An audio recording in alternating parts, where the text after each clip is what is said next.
Actually, like I live in Alberta, and we are experiencing a second wave of COVID-19. Now, I know this is definitely like kind of a scary thing in a way. For example, the hospital nearest me, the Misericordia Hospital, has been shut down indefinitely.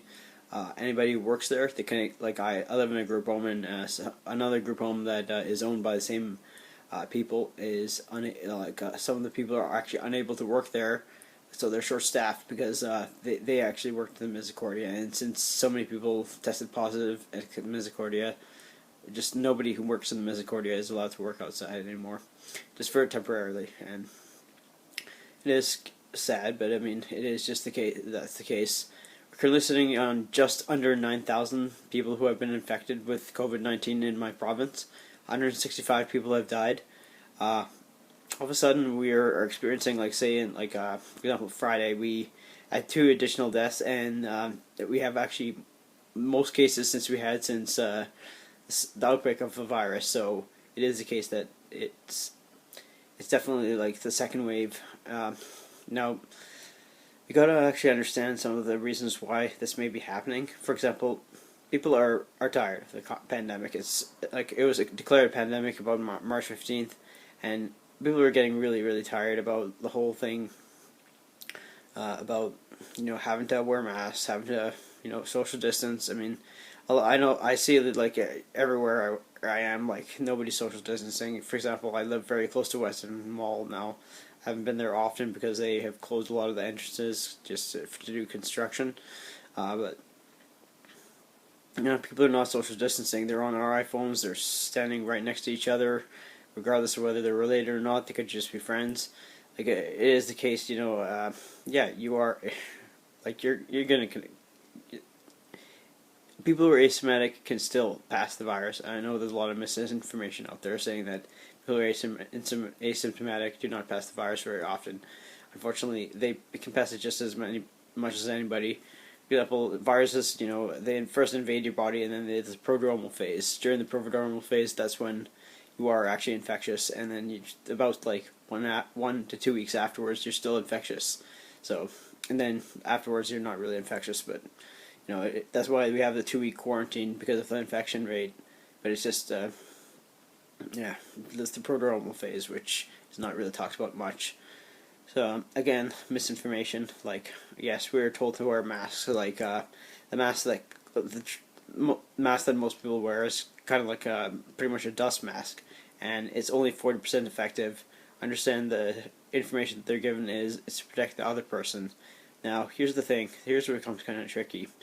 An N95 respirator. Those are the ones that welders and nurses and doctors wear, where you have to be mask fitted every 2 years, regardless of whether you've gained weight or lost weight. You have to get mask fitted every 2 years. They are actually only maybe 60% effective.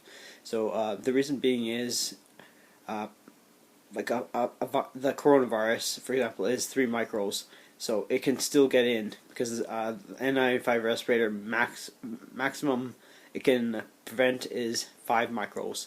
So unfortunately, coronavirus, you were not really protected against coronavirus, and I understand like it's better to wear a mask in certain situations. However, it's like a lot of people like myself have restricted airways, and if you wear a mask for a long period of time, you will get a headache because it means poor oxygen perfusion to the lungs. So masks can be pretty bad in some ways, but even it is the case that the amount of carbon dioxide levels in your body can actually in your breath can actually be at dangerous levels sometimes, and that's something that's not talked about. The other thing that I talked about, and I believe I've talked about it many times before, I even talked about it in an older video of mine called Dangerous Hand Sanitizer Feet Body Works Voyager. You can look it up if you want. It's bad graphics, and I know I was just doing YouTube as a joke at the time. But all the same, viruses, you can't kill a virus because a virus is not really alive to begin with. A virus is just like DNA that's encapsulated in a protein chain. In order for the virus to actually become effective, it has to invade your body. So it has to invade your body. In order to invade your body, you have to make sure your body, like it is the case. I understand coronavirus does not discriminate, but the thing is, we can do our best with our diets to take, the practical free vitamin, almost vitamin D. So get enough sunshine, and do take a supplement. I do recommend a supplement for vitamin D as well, for cytokinesis, leukocyte count, and for phagocytosis. But yeah, I do suggest you take that. But all the same, the virus enters your body. So that's how it actually becomes sort of alive. So whenever you see, like, say, in a gym, I understand I haven't been in the gym very often, but I mean, whenever you see in a gym, it says, "Oh, this this sanitizer kills a human coronavirus." Now, that's actually a lie. It does not. Hand sanitizers do not kill viruses. In fact, they kill the bacteria. Now, when they say 99.9% of that bacteria, I don't doubt that they're right. They probably do kill 99.9% of the bacteria. But I've said this before, and I'll say it again. They do not kill the endospores. The endospores in the bacteria carry the genetic information and can thus make more bacterium, and these bacterium can be virulent and then start actually being resistant to the hand sanitizer and become superbugs.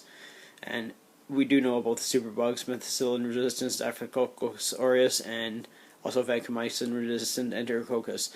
I mean, the amount of hand sanitizer that's being used, and I'm actually grateful that it is being bought, because I mean, it is a great revenue thing.